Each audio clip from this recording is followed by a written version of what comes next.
Hello and welcome back to the Villa Filler podcast. I'm here as always, my good friend Dan Wiseman. Dan, we've got a jam-packed Villa Filler today, mate. Plenty of stuff has been going on. Glad that you're here and we're going to be talking about it together, mate. How you doing? Yeah, very good, mate. It feels like, dare I say, on the transfer front at least, it's been a little bit quiet. A little bit. You think last few days, like in terms of like major big incomings, but what there has been, it's given way to a lot of these slightly, I don't want to say smaller stories, but ones that might be going under the radar. A few outgoings as well, which is a big important part of our club's transfer window, isn't it? Is getting people out of the club. That's all. I hate the term deadwood, but there's a lot of players in the squad that you'd be surprised if they're also involved next season. So this is going to be a big part of our window, and that's really an element of it which has been very quiet throughout the whole window, really, isn't it? In terms of any big sales or anything like that. So we've got a few to run through today. I feel like we always struggle to sell players, mate, don't we? The recruitment. Yes. I don't want to say the recruitment's been bad, but we always just. Maybe we have a few that sort of overstay their welcome or are sort of surplus to requirements. But I think that's actually, that kind of leads us on to an interesting debate about the squad, which I wanted to have with you, mate, because, you used the term deadwood. I've got our squad pulled up here on my screen. So if anyone wonders why I'm not looking at the camera, that's why. First of all, Jed Steer, Ashley Young. I don't think we spoke about Ashley Young, obviously not returning. Yes. Absolutely devastated, mate. But that's all been said and done now. There's two that have gone right there, and I'm looking at this squad, and Villa's website, by the way, absolutely shoddy. This little squad thing, they've got a loan tab at the bottom. Currently we have two strikers at the club in Duran and Watkins. Obviously, we've got Cam, who's come back. How could you forget Wesley as well? His Levante emphatically missed out on promotion in, was it a last-minute winner or was it a penalty shootout? So there was a last-minute penalty, so sort of combination. That's it. There we go.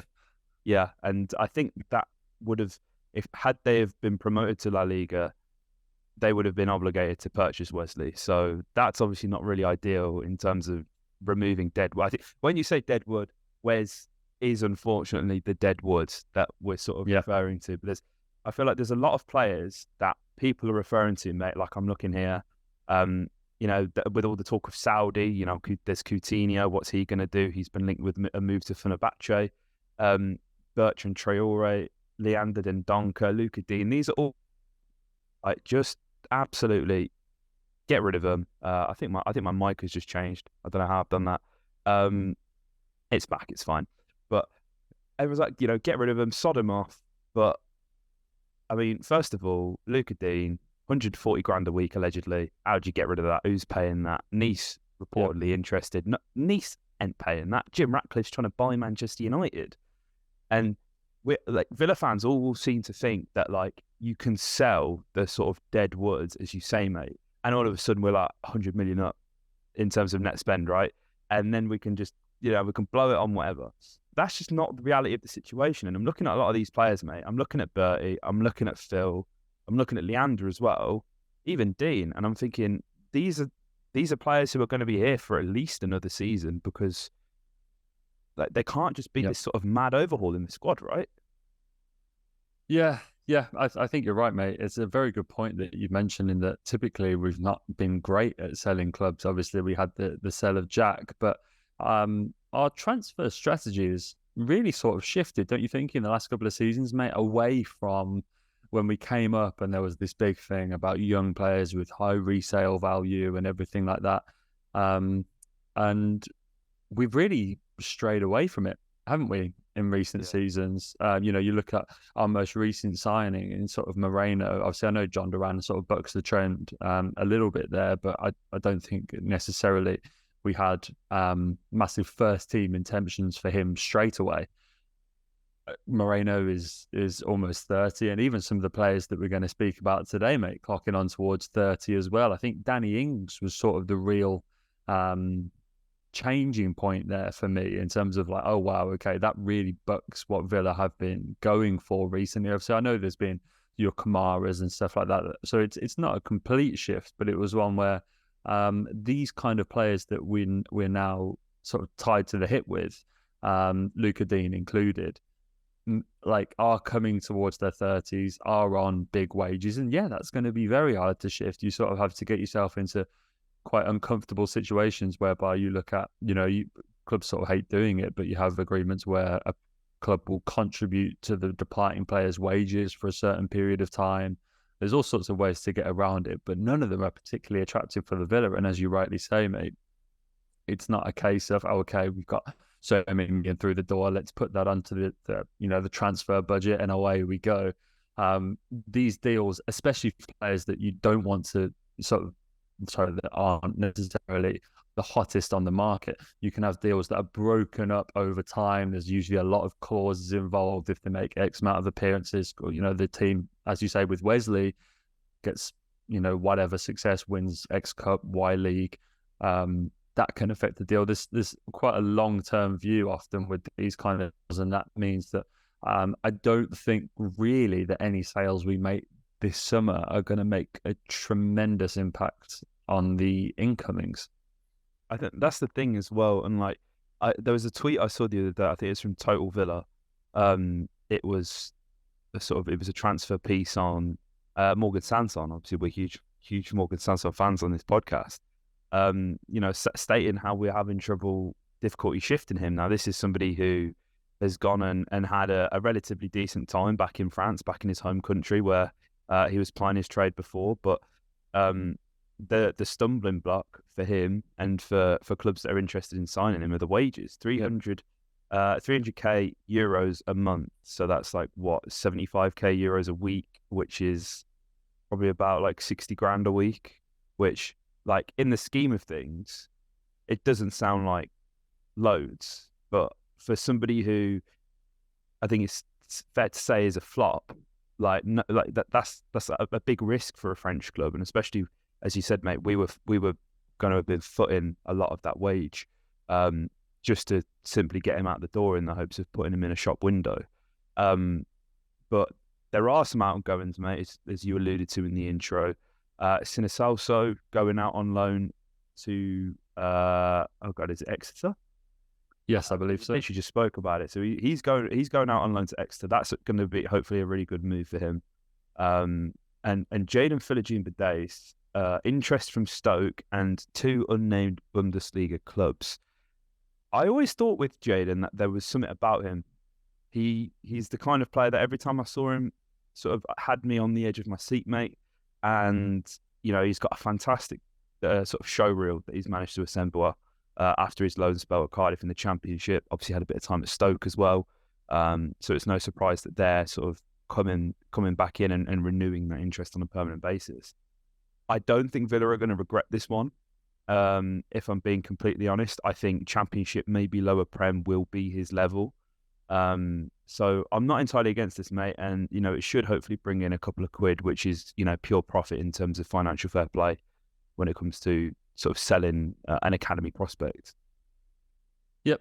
And that's a big part of all these upgrades to our academy. And the big sort of inner city development that you see near Villa Park, it's not about creating reams and reams of players that are going to come and play for Villa's first team for 15 years, win loads of trophies and establish them as club legends. Whilst we hope that we do, a lot of it is about generating money for the club and increasing your reputation nationally and internationally and as an academy that's going to produce really good players so that you can sell them on at a later date. Obviously, not everybody that comes through the academy is going to even play for the Villa one day. So making sure that you're always in a position whereby you can profit on the ones that don't is really important. Chelsea have mastered this really. Any player that sort of comes through Chelsea's academy automatically adds 10 or 15 million onto their transfer value because so many good players have come through there in recent years. And I think, that's a wonderful model to follow in terms of, as you say, generating income, because as you say, when we're having a hard time selling first team players, making sure that you have a consistent stream of players that do represent that kind of value on the market is important for the club. So yeah, JPB is one where I think we're going to see a few like this, mate, don't you think? Whereby I sort of feel the same towards Finn Azaz, and you and I were saying on a recent podcast how much we'd love to see him play for the first team. Finn's biggest problem is that whilst he's a wonderful player, he's 23 in September, and it's crazy to see in the last few years the real trend towards suddenly that feels like quite old. Like players are breaking the mold now in terms of first team in their sort of mid to late teens. It's quite crazy, really. All of a sudden, 23, despite it being the sort of barrier for youth team football at under 23 level, just feels almost ancient in that regard. And like his path to the first team seems really, really complicated as a result. I think even if he was a couple of years younger at 21, I think he would have stood a chance. But there's a couple of players like that I just think that coming back off these loans, what's the plan for them? Because you do get yourself into a model whereby once a player's racked up 3 or 4 consecutive loans, as another loan this season would be his 3rd in a row. You sort of get to a point where it's like you're waiting, you're just delaying the inevitable, so to speak, and then all of a sudden they're out of contracts because they've been on 3 loans in a row and you're losing for free. So that's the situation you've got to avoid. And I mean, with the loans, mate, it brings up an interesting debate about Cam Archer and what you do there, because as well, there's been a lot of sort of murmurings online on Twitter. There's been a few sort of loose links to Brennan Johnson, who, you know, is a great prospect, by the way. Absolutely not doubting that at all. But like, we literally have Cam Archer. Like, the only other sort of young striker that I would really, well, there's 2 really. There's 2 strikers I would go out and sort of break the bank to bring them in. But that is just because, like, in terms of development, I think they are light years ahead of where both Johnson and Cam are at. And that would be either Fowler and Balogun or Jonathan David. They're the 2 guys that I would pay the big bucks for, because, you know, you've got the British tax. I almost said English tax, but obviously Brennan Johnson represents Wales. You've got the British tax that comes with Brennan Johnson. Obviously, he comes with the golden handshake of approval from David Beckham and all that kind of stuff that sort of follows him, and you know, that presence that he's got. But I don't think that, I mean, literally the only difference for me between Brennan Johnson and Cameron Archer is the fact that Brennan Johnson has played a season of Premier League football. That is the only difference for me. I do not doubt Cameron Archer one bit, but as each day passes by, mate, and then you see things like this, and you know, Unai obviously hasn't had the chance to sort of work with Cam on the grass yet, so I'm guessing that he will probably hold off and sort of make a decision after pre-season. But it wouldn't surprise me if Cam would think, well, this happened last season. You know, I've done my 2nd loan now. We literally saw it this morning with the Balogun quotes. Obviously, the USMNT have just won the Gold Cup, and he said, "Yeah, I'm definitely not going on loan again." When asked about his future, he's had 2 loans. He Arsenal loaned him to Middlesbrough, and obviously he's had that time at Rim this season. And you know, he's sort of putting his foot down and going, "Look, Arsenal are either going to play me or I'm going to go elsewhere and play because I'm the next big thing." And Cam will surely be looking at that, right? I mean, he's in an almost identical situation with the loan at Borough and all that kind of thing. There's a few parallels there. Yeah. What's next for Cam? And that's something that I am worried about, because, you know, I preach it all the time. Unai's the king. Whatever Unai says, we'll follow. I know we had a bit of a sort of existential debate about that the last time we were on this podcast together, mate, about sort of being wary of giving the keys to the kingdom away and all that kind of thing. Not to say that we don't trust Unai, which I think is something that is important to reiterate. But I you know, where I'm like, JPB, yeah, that's fine. I can stomach him going and maybe doing a Jadon Sancho or whatever, because I didn't personally see it. But for me, and obviously Unai's opinion is the only thing that matters, but for me, I think Cam is going to the very top, and I want that to be with us. Yeah, no, absolutely, mate. I think there's a few sort of outside of his ability, 2 things sort of play into that. There's a lot of love for Cam Archer amongst the fan base, and I think it's mainly around the fact that he's a striker. Honestly, goal scorers are a sexy commodity in football, and it's one where we've never really produced a top-level goal scorer coming through the academy. And no, I'm not going to include Gabi Agbonlahor in that debate. It's not something we've done very well. And it's hard to do ultimately. especially, English young goal scorer, like seems to be able to finish all sorts of different chances. That's very appealing. That's very appealing, and I think as a fan base, we rightly get very excited about that. If we had a centre back that sort of went out on loan, say someone like Kerr Smith, then he made 5.2 tackles per 90 across the season or whatever like that, average 6 long balls a game. We're not going to get as excited about someone that goes away and averages 0.75 goals a game like Cam Archer does. It's just the nature of football, unfortunately. And so Cam's absolutely right to sort of feel a certain way that another loan doesn't really make sense. And I'm inclined to agree, because he'll want to settle down. He'll want to embed himself. He'll have big ambitions about an England future and all sorts of things, which he's right to feel that way. I don't think it's helped towards the fact that we don't have a lot of depth at striker as well. I think if, we mentioned someone like Finazars, where centre mid is a lot more crowded, and just this transfer window has gotten even more competitive with the arrival of Tielemans. Because we're so short at striker, I think that would aggravate, and rightly so, some fans if we did sell him, because if it's like, I've seen murmurings that we've got a loan in the works for someone like John Duran. For me, that does make sense. Yeah, absolutely. I think, if it was a case of one loan coming to an end and we used Archer in that rotation spot, I think that's good business. But the other side, I don't think we take anything less than 20 million. I think you'd have to put at least 20 up to get someone like Cameron Archer. I don't think a Premier League club would do that. And I don't think a Championship club's going to stump up that kind of cash. And so on that basis, perhaps I'll be surprised if he did go anywhere, unless it is abroad. Well, that's the thing, isn't it, mate? Is I'm sure he will have somebody in his ear saying, the grass is greener, the grass is always greener, and that will be the sort of the narrative that is sort of put in front of him, because that is the agent's job. But I think he may be priced out of a move, but I also, at the same time, I also think 20 million, is that right now too good to turn down? Is 20 million for Cam Archer too good to turn down? Let us know in the comments, guys, because I think that for me, that's where I sit on the fence with this. With Philogene-Bidace, I imagine the fee would be less than 10 million. It's not going to be more than that. For somebody who's had a couple of loans to the Championship and hasn't sort of made his mark at Villa specifically. I think the fee would maybe be the sort of the sticking point. But I personally don't want him to go. I hope that doesn't happen. But it's been quiet in terms of players that have been linked, mate. There's sort of been flashes here and there. Like there was the Mirror was saying that we were linked with Manu Kone, but then sort of in the same breath, it's like, oh yeah, and Liverpool are as well. So it's almost like, well, is there a point in us hopping on and talking about it? Probably not. But an interesting one that has been mentioned over the past few days, mate. We're both going to butcher this pronunciation. And I don't mean to alarm people prematurely, but it is a goalkeeper.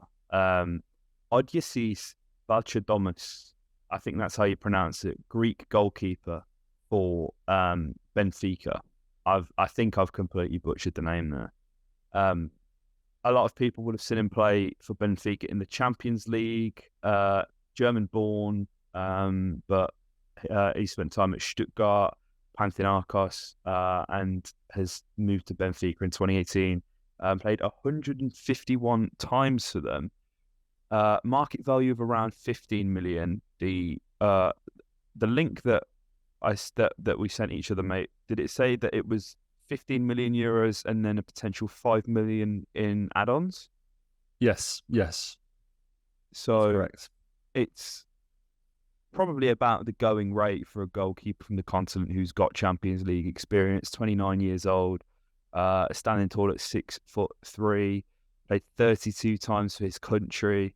This isn't a player that I've seen a lot of, but I'm not going to bullshit you guys. Obviously have seen him a few times and think he's a relatively solid keeper. But I think it's interesting with the sort of, as we mentioned about Sinisalo, mate. There's going to be sort of a broader, not necessarily out of Villa, but I think it is going to end up affecting Villa. There is going to be a sort of a goalkeeper domino effect this summer, right? The movements are going to happen. We know David Raya wants to go to Spurs. There's that interest there. Spurs is looking at sacking off Reece. I even reading today that Chelsea are fobbing off Mendy to Saudi Arabia with some dodgy dealings there. There's going to be a lot of movement in this market, and I'm not going to be able to relax until the window's shut and I see Emmy in between the sticks on the whole end, and know that he's safe for now. It's quite a nervy time, really, I guess, because understandably so, Emmy's going to be in demand. Yep, no, absolutely. I think the thing that we've sort of been saved by is that Spurs have gone for David Raya. And that was always the link, wasn't it? Spurs were always sort of hovering about in the background. There was always links to Tottenham. And it looks like they've gone with David Raya. This is an interesting link, mate, because I do think we can expect a goalkeeper to come in, especially if we're sending Sinisalo out on loan, because obviously you need sort of 3 in a squad. And what we do with Robin Olsen, I don't know. But, I think we'd all like another backup goalkeeper. But this isn't backup goalkeeper material, to be honest with you. As you say, Benfica have had an amazing season. He's had all of the success, getting deep into the Champions League, established himself as his goalkeeper's number one. It feels like he's on a real upwards trajectory, and he's, again, turning 30, sort of similar age to Emi Martinez.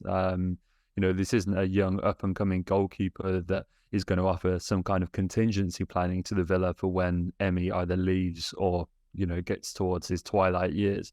This is someone who's in a very similar position, is on a very similar trajectory. And we've been linked with another goalkeeper as well, not sort of recently. This is going back another while, but it sort of echoes the same sort of sentiment. It was Georgi Mamadashvili, who plays in goal for Valencia, and he's a very, very good goalkeeper, first choice at Valencia. He is a lot younger. He's only 22 years old. There's definitely a big move coming for him. So whilst he bucks that trend in terms of the age, he's the kind of age that you'd maybe want in a backup goalkeeper. He's not, I don't think, going to want to come and play second fiddle and sort of spoil this momentum that he's on. So we are seemingly shopping for first choice caliber goalkeepers. And that's interesting, isn't it? Yeah, no, it's worry. I don't mean to worry anyone with my concerns, but I think I was looking at it, mate, and Vlachodimos, that's the pronunciation I'm going to go with, has made 274 domestic appearances in his career, compared to Emmy's 181. So he's got about a 90-game swing on him. Which is interesting as well. As you mentioned, he's a year younger than him as well.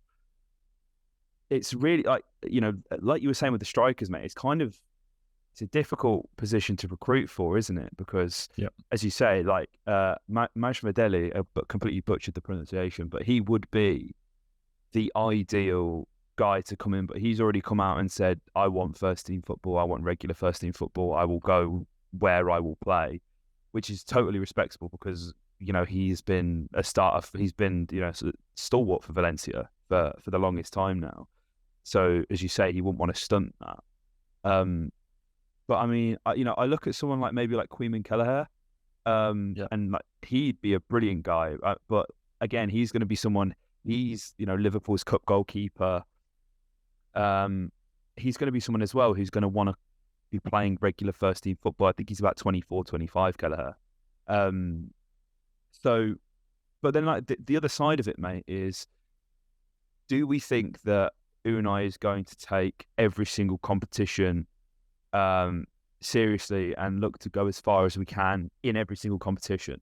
I think that's what this transfer will boil down to, and how he'll convince somebody like Odysseus to come in. Because if he goes, listen, FA Cup, Carabao Cup, odd Premier League game, they're all yours, and we're going for it all. Obviously, we're not going to win it all, but we're gonna really try here, and you're going to get 15 games a season as a backup goalkeeper. That's almost unheard of, isn't it? Yeah, no, absolutely. And obviously there's a chance to rotate through the Conference League as well, for some group stage games and stuff like that. So there is more of an option for rotation here, definitely. But my questions do revolve around, to be honest, for me, this is where I'd say to the scouting team, look, go and earn your money. This is a low risk, high reward situation. It's a dream for a scout where you can go and say, okay, go out there, pick me out, like a young goalkeeper that's proven themselves, that's willing to come and learn from someone like Emi Martinez, that offers some sort of post Martinez plan for Aston Villa, that can the only problem is offering a goalkeeper cup games as Villa don't get past the third round, so you only get one game in the FA Cup anyway. But like it's interesting. But yeah, like obviously we've had a very good season. There's been a lot of players that have played very well, and that's going to draw interest. And obviously Emi Martinez has been put on a brighter stage than any other Villa player this season. And you're stupid to think that that's not going to put clubs on high alert, because it's going to. And we've seen that sort of with Ollie as well, mate. And that's the sort of big. This is very tough. But did come the Athletics pretty reliable. He's on the radar of Man. And so this is the thing we're going to face now, is that as players well, and they score 15 Premier League goals in a season, that's going to set some alarm bells ringing in some transfer departments at bigger clubs. It is. I'm just going to repeat what you just said there, mate, because my Zoom just lagged a bit, so it will have messed up on the recording. But obviously, Ollie to Manchester United, is that going to happen? Realistically, is that a realistic option, mate? Ollie Watkins to Manchester United, because it feels like they always have a list, right? And it's been Kane, it's been Osimhen, it's been God, what's the fucker's name from Atalanta? Højlund. Danish guy, Højlund, yeah. Like, and to then land at Ollie Watkins, and I mean that with no disrespect to Ollie whatsoever, because you all know how much we adore him here. That seems like quite a fall from grace. Yep, it does. And I'll go through what the Athletic have said to give some clarification on this. They're looking at four or five players to fill that number 9 spot at Man United, as you rightly say, mate. You've got Victor Osimhen, you've got Rasmus Højlund, you've got Gonçalo Ramos, and then Harry Kane. Watkins is sort of tagged on the end of that. They say that United have been watched for some time now. Obviously Watkins coming off 14, 11 and 15 goal seasons in his 3 years in the Premier League. He's got just 2 years left on his Villa deal, but the Athletic have said that he is in talks with Villa over a new contract. That's about as far as it goes. So as I said, it is very tentative stuff, but yeah, that United have been watching him for some time and is on that list with the strikers, as you say, mate. I don't want to say that he's a last resort, but United do have, not to sort of scaremonger, but United do have form for this. They landed on Wout Weghorst in a very similar situation. They had all of these big names that they wanted, and slowly they fell down to the pecking list. Right at the bottom was a loan for Wout Weghorst, and that's what they activated. And you've sort of seen that a couple of times in their transfer business. So sometimes it does happen. I mean, to be honest with you, I think the price that you'd have to pay for Watkins would perhaps rival someone like Højlund. I don't think he'd quite be in that bracket for Kane, Ramos or Osimhen, but offers more Premier League experience than those other names. So yeah, I can sort of see the benefit of it for Man United. But yeah, just want to sort of put on people's radar because it's come from a very reliable source. Do you know what? Now you mention it, mate, United's it feels almost like a Fergie signing, doesn't it? These are the kind of deals that he would make. He'd take from the clubs that were on the rise and just throw them in. Like you look at your Berbatovs, your Tevez's, players like that. It does feel a bit like that, which has now got me a bit worried. But yeah, it's interesting nevertheless. Emi's not long just got finished playing a game in Asia against Indonesia with Argentina, kept a clean sheet. Argentina won 2-0. Which is good to see. And yeah, I mean, on the subject of Masvideli, mate, obviously the club announced today that there's going to be a fixture in Valencia for pre-season, so people will have the opportunity to see him in the flesh, mate. Yes, Yes, that's very exciting. I mean, Mestalla is a stadium that, for the longest time, Valencia have been linked with the move with it, like in amidst to their terrible crises. I think everyone has a soft spot for Valencia. I think, especially for fans like sort of mine, your age, we grew up with Valencia competing in like Champions League semi-finals and stuff like that, didn't we, mate? So the club have just escaped relegation from La Liga by the skin of their teeth. They're in this terrible will he, won't he sell situation with Peter Lim, who's run the club just terribly for a number of years now. And Mestalla being, like, honestly, one of my, when you watch it, like, I've never been, unfortunately, but one of the most beautiful stadiums, not just in Spain, but in the world, probably won't be around for too much longer. And so Villa have the chance to sort of go and play there. As you say, see someone like Mamardashvili in the flesh. And so, yeah, I mean, what an away day. And these kind of sweeteners, mate, as well as we've got Lazio, I don't think we've spoken about, Warsaw. So we've got some big names, and doesn't it just whet the appetite for a European tour this season, mate? Mate, it does. It does. I'm envious of anyone who will go and see that. I'm busy that weekend, and just the bank account is just saying no, especially with a potential trip to God knows where for this qualifier, hopefully on the cards. Got to hopefully prioritise that. But we've not spoken about fixtures actually either, mate, have we? We've not spoken about fixtures.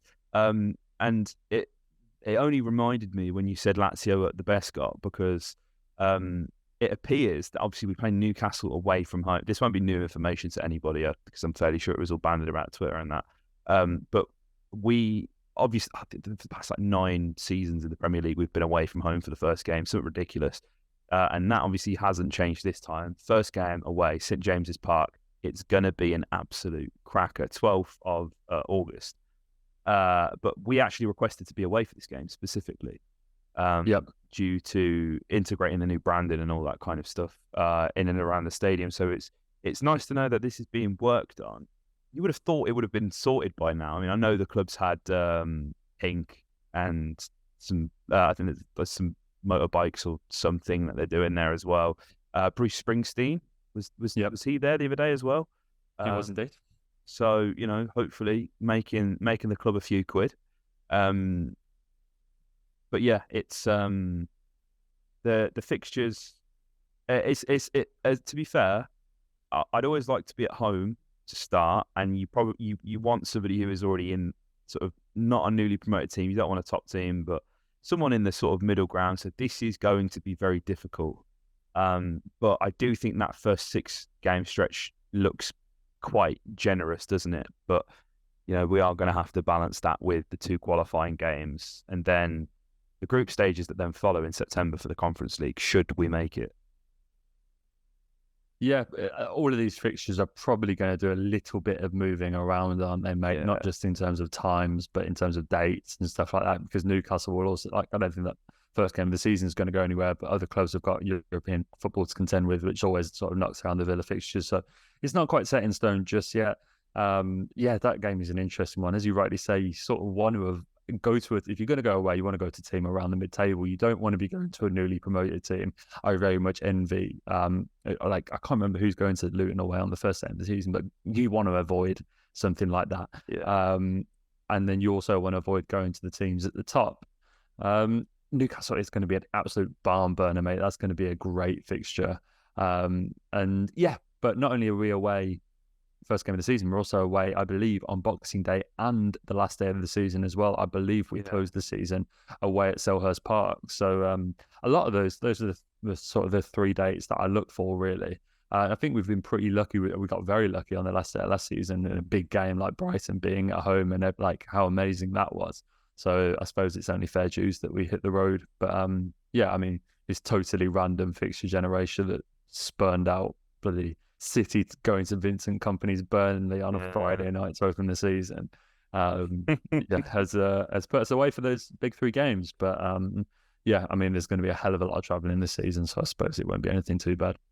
No, yeah, you're right, mate. You're right. I'm itching for it to start now, mate. I can't lie. I've enjoyed a few weeks without it, but I'm sort of missing it now. So counting down the days, where we can all be back at Villa Park and on the road and whatnot. And if it makes you feel any better, mate, it is 26 days until our pre-season campaign begins. 26. Yeah. Go, man. So, that'll make a few people just, they'll be a bit worried at the sort of, I say lack of business. I'm using air quotes for the people on Spotify and Apple. The transfer window literally only opened a week ago. I don't think people realize that. But we're like the only club that doesn't pre-announce deals. Like, we announce it at the very final minute. It's almost always confirmed, or like 95% confirmed, and just a case of sort of dotting the I's and crossing the T's. I almost got that the wrong way around there. But that's how we do business. So hopefully, obviously now Monchi is at the helm as well. Yeah, Monchi. I'm panicking because I've got like less than a minute left on this Zoom. But I would expect things to pick up over the next few weeks, is the point that I was trying to make. But guys, if you've made it this far, let us know. Comment down below your thoughts on Villa at the moment. Just the general feeling, the vibe. We'd love to know. Dan and I will be in the comments with you guys interacting. If you didn't already know, on TikTok and Instagram, at VillaPod on Instagram, and at Heart of the Hot on TikTok. Make sure you get at them. There's a link tree in the description that Dan made. That will take you to everywhere you need to be. And yeah, like, comment, subscribe. And up the Villa.